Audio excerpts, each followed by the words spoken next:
എൻ്റെ അന്റാർട്ടിക്കൻ സോളോ യാത്രയുടെ അവസാന അധ്യായത്തിലേക്ക് എത്തിച്ചേർന്നിരിക്കുന്നു. ഹൃദയം നിറഞ്ഞ സന്തോഷവും വിട പറയാനുള്ള ചെറിയൊരു വേദനയും ചേർന്നതാണ് ഈ നിമിഷം. ഓർമ്മകൾ മാത്രം കൂടെയെടുത്ത് ഞാൻ മടങ്ങാൻ തയ്യാറാകുന്നു. ഇത് ഒരു യാത്രയുടെ അവസാന എപ്പിസോഡ് അല്ല, ജീവിതത്തിലെ ഏറ്റവും വലിയ അനുഭവത്തിൻ്റെ അമൂല്യമായ സമാപനമാണ്. എല്ലാവർക്കും നമസ്കാരം. ഞാൻ നിങ്ങളുടെ കവിരാജ് അമ്പലപ്പുഴയിൽ നിന്നും. ഞാൻ നടത്തിയ അന്റാർട്ടിക്കൻ സോളോ യാത്രയുമായി ബന്ധപ്പെട്ട അവസാനത്തെ എപ്പിസോഡാണ് ഇത്. നാട്ടിലേക്കുള്ള എൻ്റെ മടക്കയാത്ര ഇവിടെ ആരംഭിക്കുന്നു. ഇപ്പോൾ ഞാൻ ഉഷുവായ എയർപോർട്ടിലാണ്. ചെക്കിംഗ് നടപടികൾ പൂർത്തിയാക്കിക്കൊണ്ടിരിക്കുന്നു. ഇനി 2 മണിക്കൂറിനകമാണ് എൻ്റെ ഫ്ലൈറ്റ് ഇവിടെ നിന്നും പുറപ്പെടും. ഈ നാടിനോട് വിട പറയാൻ മനസ്സിന് ഒരു ചെറിയ ഭാരമുണ്ട്. ഉഷുവായ, ലോകത്തിൻ്റെ തെക്കേ അറ്റത്തുള്ള ഈ അത്ഭുത ഭൂമി എൻ്റെ ജീവിതത്തിൽ ഒരിക്കലും മറക്കാനാവാത്ത അധ്യായമായി മാറിക്കഴിഞ്ഞിരിക്കുന്നു. മഞ്ഞും മലകളും സമുദ്രങ്ങളും ചേർന്ന് സമ്മാനിച്ച നിരവധി ഓർമ്മകൾ. ഇവിടെ ഉണ്ടായ ഓരോ നിമിഷവും എൻ്റെ ഹൃദയത്തിൽ എന്നും ജീവിച്ചു പോകും. തിരിച്ചു പോകുന്നത് ശരീരം മാത്രം, മനസ്സിൻ്റെ ഒരു ഭാഗം തീർച്ചയായിട്ടും ഇവിടെ തന്നെ ആയിരിക്കും.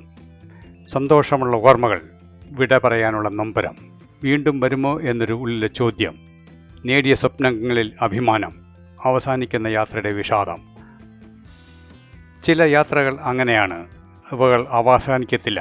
ശരീരം മടങ്ങിയാലും മനസ്സ് അവിടെ തന്നെ തങ്ങിപ്പോവും. അന്റാർട്ടിക്ക, നീ ഒരു സ്ഥലമല്ല, എൻ്റെ ജീവിതത്തിലെ ഏറ്റവും മനോഹരമായ ഓർമ്മയാണിത്.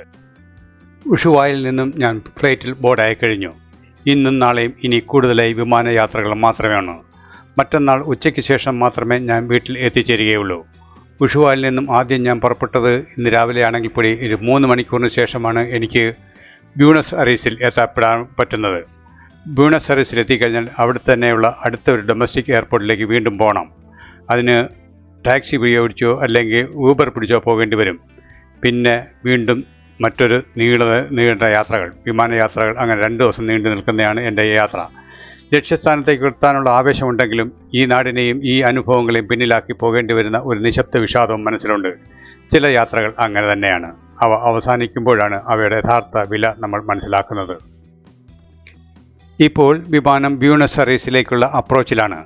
ജാലകത്തിലൂടെ പുറത്തേക്ക് നോക്കുമ്പോൾ താഴെ വിരിഞ്ഞുകിടക്കുന്ന നഗരത്തിൻ്റെ ഭംഗി കണ്ണുകളെ പിടിച്ചിരുത്തുന്നു. വിപുലമായ റോഡുകൾ, നിരപ്പായി പണിത കെട്ടിടങ്ങൾ, ദൂരെ വെള്ളിമണി പോലെ തിളങ്ങുന്ന ചില നദീതീരങ്ങൾ. മുകളിലൂടെ നോക്കുമ്പോൾ ഈ നഗരം ഒരു മനോഹരമായ ചിത്രപടം പോലെ തോന്നുന്നു. അന്റാർട്ടിക്കയുടെ മഞ്ഞ് നിറഞ്ഞ നിശബ്ദതയിൽ നിന്നും ഇപ്പോൾ തിരക്കേറിയ നഗരത്തിൻ്റെ ഹൃദയത്തിലേക്ക് ഞാൻ തിരിച്ചെത്തുകയാണ്. പ്രകൃതിയുടെ അത്ഭുതങ്ങളിൽ നിന്ന് മനുഷ്യരുടെ സൃഷ്ടികളുടെ അത്ഭുതത്തിലേക്ക്. ഈ യാത്രയുടെ ഓരോ മാറ്റവും ഓരോ പുതിയ അനുഭവം തന്നെ എനിക്ക്. വിമാനം പാർക്കിംഗ് ഭാഗത്ത് നിർത്തിയതോടെ യാത്രക്കാർ ഓരോരുത്തരായി പുറത്തേക്ക് ഇറങ്ങി വരുന്നു. ടെർമിനലിൽ എത്താൻ ഇനിയും കുറച്ച് ദൂരം റാമ്പിലൂടെ ബസ്സിൽ യാത്ര ചെയ്യേണ്ടതായിട്ടുണ്ട്. ഞാൻ ഇപ്പോൾ ഈ ബസ്സിനകത്ത് ഉള്ളിലാണ് നിൽക്കുന്നത്. ചുറ്റും നോക്കുമ്പോൾ അനേകം വിമാനങ്ങൾ നിരന്നു നിൽക്കുന്നത് കാണാം. ഈ യാത്ര അവസാനിക്കുമ്പോൾ മറ്റൊരു യാത്രയുടെ തുടക്കം പോലെയാണ് തോന്നുന്നത് എനിക്ക്. റൺവേയുടെയും വിമാനങ്ങളുടെയും ഈ തിരക്കിനിടയിലും മനസ്സിപ്പോഴും അന്റാർട്ടിക്കയുടെ നിശബ്ദതയിൽ തന്നെ നിൽക്കുന്നു. വിമാനത്താവളത്തിൽ ഈ തിരക്കിലും ഓർമ്മകൾ മാത്രം ശാന്തമായി മനസ്സിലൂടെ കടന്നു പോകുന്നു. റാമ്പിലൂടെ ഞങ്ങളെ വഹിച്ചുകൊണ്ടുള്ള ബസ് പതുക്കെ മുന്നോട്ട് നീങ്ങുകയാണ്. ഇരുവശങ്ങളിലും നിരന്നു നിൽക്കുന്ന വൻപൻ വിമാനങ്ങൾ. ഓരോന്നിനും ഓരോ കഥകൾ പറയാൻ കണ്ടേക്കും. ചില വിമാനങ്ങൾ അടുത്ത യാത്രയ്ക്കായി തയ്യാറാകുന്നു. ചിലത് ദൂരദേശങ്ങളിൽ നിന്ന് വന്ന് വിശ്രമിക്കുന്നത് പോലെ ശാന്തമായി നിൽക്കുന്നു.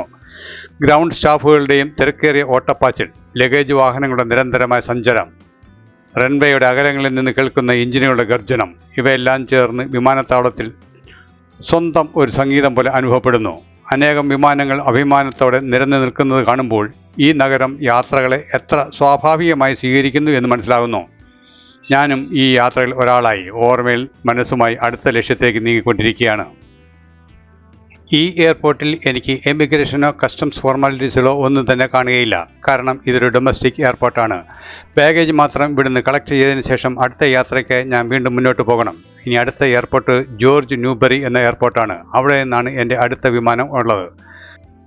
എയർപോർട്ടുകളിൽ നിന്നും എയർപോർട്ടുകളിലേക്ക്, വിമാനങ്ങളിൽ നിന്നും വിമാനങ്ങളിലേക്ക്, രാജ്യങ്ങളിൽ നിന്നും രാജ്യങ്ങളിലേക്ക്, ഭൂഖണ്ഡങ്ങളിൽ നിന്നും മറ്റു ഭൂഖണ്ഡങ്ങളിലേക്ക്. ഇതാണ് എൻ്റെ യാത്ര ഇപ്പോൾ തുടരുന്നത്. ഇങ്ങനെയാണ്. യൂബറിൽ ഞാൻ ഇപ്പോൾ ലക്ഷ്യമാക്കി യാത്ര തുടരുകയാണ് അടുത്ത എയർപോർട്ടിലേക്ക്. ഡ്രൈവർ വളരെ വാചാലനാണ്. ഈ നഗരത്തെയും അർജന്റീനയുടെ സംസ്കാരത്തെയും കുറിച്ച് അദ്ദേഹം പറഞ്ഞുകൊണ്ടേയിരുന്നു. ബ്യൂണസ് അയർസിൻ്റെ വീഥികളിൽ കൂടെ കടന്നു പോകുമ്പോൾ ഇവിടുത്തെ ജനജീവിതത്തിൻ്റെ താളവും സ്പന്ദനവും ഓരോ നിമിഷവും അനുഭവിച്ചറിഞ്ഞു. സംഭാഷണത്തിനിടയിൽ സ്വാഭാവികമായി ഫുട്ബോൾ ഒരു വിഷയമായി. അർജന്റീനയിൽ ഫുട്ബോൾ ഒരു കളിയല്ല, ഒരു വികാരമാണ് എന്ന് അദ്ദേഹത്തിൻ്റെ അഭിമാനത്തുള്ള സംഭാഷണം എനിക്ക് മനസ്സിലാക്കി തന്നു. അപ്പോൾ തന്നെ സംഭാഷണം എത്തിയത് മറഡോണ എന്ന പേരിലേക്കാണ്. അത് സ്വാഭാവികം. അവർക്ക് അത് ഒരു ഇതിഹാസം മാത്രമല്ല, ഒരു ദേശീയ അഭിമാനം കൂടിയാണ്. അദ്ദേഹത്തിൻ്റെ കണ്ണുകളിൽ ആ ആരാധന കാണാമായിരുന്നു. ഒരു കളിക്കാരൻ എങ്ങനെ ഒരു രാജ്യത്തിൻ്റെ ആത്മാവായി മാറുന്നു എന്നത് ആ നിമിഷം ഞാൻ മനസ്സിലാക്കി. യാത്രയ്ക്കിടയിൽ ഡ്രൈവർ ആവേശത്തോട് പറഞ്ഞു, മറഡോണയുമായിട്ട് ബന്ധപ്പെട്ട പ്രശസ്തമായ ഫുട്ബോൾ സ്റ്റേഡിയം ഈ വഴിക്ക് അടുത്താണ്. അതെനിക്ക് കാണിച്ചു തരാൻ അദ്ദേഹം വലിയ താല്പര്യമായിരുന്നു. അദ്ദേഹത്തിൻ്റെ ശബ്ദത്തിൻ്റെ തന്നെ ആ അഭിമാനവും സ്നേഹവും വ്യക്തമായി കേൾക്കാമായിരുന്നു. ഒരു ഫുട്ബോൾ പ്രേമിയുടെ മനസ്സിൽ മറഡോണ ഒരു കളിക്കാരൻ മാത്രമല്ല, ഒരു വികാരം കൂടിയാണ്. സത്യത്തിൽ എനിക്കും ആ സ്ഥലം നേരിൽ കാണാൻ വലിയ ആഗ്രഹമുണ്ടായിരുന്നു. പക്ഷേ അടുത്ത ഫ്ലൈറ്റിൻ്റെ സമയം കാത്തിരിക്കില്ലല്ലോ. അതുകൊണ്ട് ഞാൻ ആ മോഹം മനസ്സിൽ വെച്ച് നേരെ എയർപോർട്ടിൽ എത്തി. ഇതാണ് എയർപോർട്ട്. ഇവിടെ നിന്നും വേണം ഏകദേശം 13 മണിക്കൂർ നീണ്ട ഒരു ഫ്ലൈറ്റ് എനിക്ക് എടുക്കാൻ വേണ്ടി, എത്യോപ്യൻ എയർലൈൻസിൻ്റെ. ഞാൻ എയർപോർട്ടിലെത്തി ചെക്കിംഗ് കൗണ്ടറിലെ ലക്ഷ്യമാക്കി ഞാൻ ചെന്നു. ചെക്കിംഗ് ഫോർമാലിറ്റീസ് എല്ലാം ഞാൻ പൂർത്തിയാക്കി. ഇനി വീണ്ടും ഒരു നീണ്ട യാത്രയുടെ തുടക്കമാണ് ഇനി ഇവിടെ മുതൽ. ഇവിടെ നിന്ന് പറന്നുയർന്നാൽ 2.5 മണിക്കൂറിന് ശേഷം ബ്രസീൽ എത്തും. അവിടെ സാവോ പോളോ എയർപോർട്ടിൽ ഒരു ട്രാൻസിറ്റാണ്. അവിടെ 1.5 മണിക്കൂർ നേരം വിശ്രമവേളയുണ്ട്. ശേഷം നേരെ വീണ്ടും എത്യോപ്യയുടെ ഹൃദയഭാഗത്തേക്ക് ആഡിസ് അബാബ എയർപോർട്ടിലേക്ക്. ഏകദേശം 11 മണിക്കൂർ നീളുന്ന ഒരു ആകാശയാത്ര. ആഹാ, എത്ര സുന്ദരമായി മുഷിയുന്ന യാത്ര അല്ലേ! ഒരു വിമാനത്തിൽ നിന്നും മറ്റൊന്നിലേക്ക്, ഒരു രാജ്യത്തിൽ നിന്നും മറ്റൊരു രാജ്യത്തിലേക്ക്, ഒരു ഭൂഖണ്ഡത്തിൽ നിന്നും മറ്റൊരു ഭൂഖണ്ഡത്തിലേക്ക്. സമയം പോലും എവിടെയോ പിന്നിൽ നിൽക്കുന്ന പോലെ തോന്നുന്നു. ശരീരം ക്ഷീണിച്ചാലും മനസ്സിപ്പോഴും യാത്രയെ സ്നേഹിച്ചുകൊണ്ടിരിക്കുന്നു. കാരണം ചില യാത്രകൾ ലക്ഷ്യസ്ഥാനത്തിന് വേണ്ടിയല്ല, അനുഭവങ്ങൾക്ക് വേണ്ടിയാണ്. ഇപ്പോൾ ബ്രസീലിലെ സാവോ പോളോ എയർപോർട്ടിൽ നിന്ന് ചെറിയ ട്രാൻസിറ്റ് അവസാനിച്ച് എൻ്റെ വിമാനം ദീർഘ ആകാശയാത്ര തുടരുകയാണ്. ലക്ഷ്യം എത്യോപ്യയുടെ തലസ്ഥാനമായ ആഡിസ് അബാബയിലേക്ക്. അന്റാർട്ടിക്ക എന്ന ഭൂഖണ്ഡത്തിൽ നിന്നും സൗത്ത് അമേരിക്ക എന്ന ഭൂഖണ്ഡത്തിലൂടെ പാസ് ചെയ്ത് ഞാനിപ്പോൾ ആഫ്രിക്ക എന്ന ഭൂഖണ്ഡത്തിൽ എത്തിപ്പെട്ടിരിക്കുന്നു. നമ്മുടെ ഈ ജീവിതം എത്ര അത്ഭുതകരമായ വഴികളിലൂടെയാണ് നമ്മളെ കൊണ്ടുപോകുന്നത് എന്ന് എന്നെ വീണ്ടും വീണ്ടും ഓർമ്മിപ്പിച്ചുകൊണ്ടേയിരിക്കുന്നു. ഒരു നീണ്ട യാത്രയ്ക്ക് ശേഷം ആഫ്രിക്കയുടെ, അതായത് എത്യോപ്യയുടെ തലസ്ഥാനമായ ആഡിസ് അബാബയിലെത്തിയ ഞാൻ അടുത്ത ദിവസം രാത്രി വെളിച്ചങ്ങൾ പിന്നിലാക്കി എൻ്റെ വിമാനം മുംബൈ ലക്ഷ്യമാക്കി ടേക്ക് ഓഫ് ചെയ്യാൻ ഒരുങ്ങിയാണ്.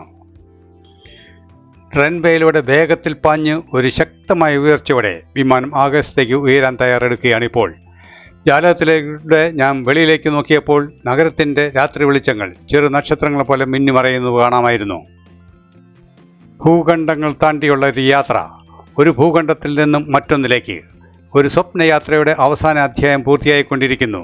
ഇപ്പോൾ ഞാൻ വീണ്ടും എൻ്റെ നാട്ടിലേക്ക് മടങ്ങുകയാണ്. ശരീരം ക്ഷീണിച്ചിട്ടുണ്ടായിരിക്കാം, എങ്കിലും മനസ്സ് നിറഞ്ഞിരിക്കുന്നു അനുഭവങ്ങളാൽ, ഓർമ്മകളാൽ, നന്ദിയാൽ. ചില യാത്രകൾ നമ്മളെ സ്ഥലങ്ങളിലേക്ക് മാത്രമല്ല, പുതിയ ജീവിത ബോധത്തിലേക്കും കൊണ്ടുപോകുന്നു. ഈ മടങ്ങിപ്പോക്കും അങ്ങനെ തന്നെ. മുംബൈ ഇൻ്റർനാഷണൽ എയർപോർട്ടിൽ എത്തിയ ഞാൻ എൻ്റെ ഇൻ്റർനാഷണൽ അറൈവൽ ഫോർമാലിറ്റീസുകളെല്ലാം പൂർത്തിയാക്കി. ഇപ്പോൾ ഞാൻ നമ്മുടെ പുതിയ ഛത്രപതി ശിവാജിയുടെ പേരിലുള്ള ഡൊമസ്റ്റിക് ടെർമിനലിലേക്ക് നടക്കുകയാണ്.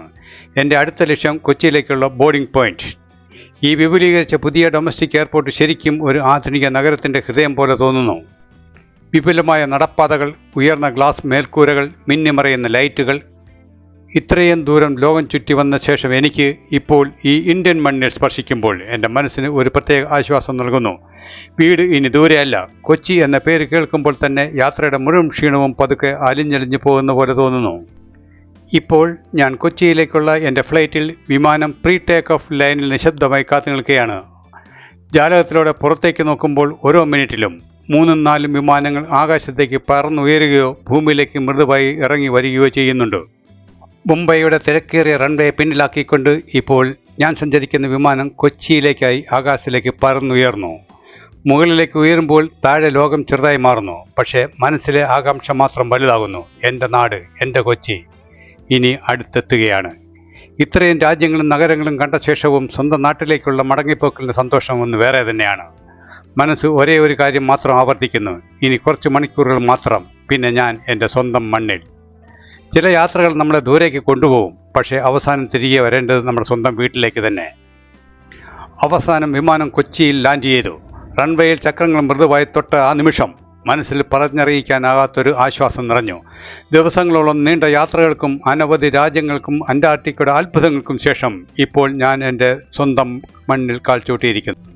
ഒരു സ്വപ്നയാത്രയുടെ അവസാന പേജ് ഇവിടെ അടയുന്നു. പക്ഷേ ഓർമ്മകൾ, അവ ഇനി ജീവിതകാലം മുഴുവൻ എന്നോടൊപ്പം തന്നെ യാത്ര ചെയ്യും. എന്നെ കാത്തുനിന്ന് എൻ്റെ സുഹൃത്ത് സജീവിനൊപ്പം എൻ്റെ ജന്മനാടായ അമ്പലപ്പുഴയിലേക്ക്. എല്ലാവർക്കും നല്ലത് വരട്ടെ, നന്മ വരട്ടെ.